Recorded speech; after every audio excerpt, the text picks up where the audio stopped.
अल्हम्दुलिल्लाह हरम में खड़े हो के ज़मज़म है আল্লাহ, ও মজলুমের আল্লাহ।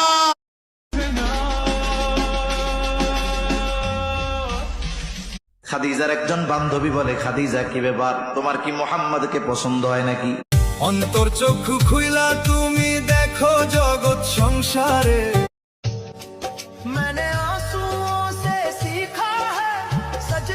আপনার দুটি পা ধরে অনুরোধ করছি, আজকের এই হাদিসটা দুজন বন্ধুর কাছে। রাসূল সাল্লাল্লাহু আলাইহি ওয়াসাল্লাম বলেছেন, যে ব্যক্তি সকাল এবং সন্ধ্যায় 3 বার এই দোয়াটি হাসরের ময়দানে কত গাতার মানুষ হবে গো। আপনি কি আল্লাহ তাআলার সাহায্য চান, তাহলে এই দোয়াটি পুরো শুনে যাবেন। যখনই রাসূলুল্লাহ সাল্লাল্লাহু আলাইহি ওয়াসাল্লামের উপর এমন কোনো কষ্ট আসতো যা সহ্য করা অত্যন্ত কঠিন হয়ে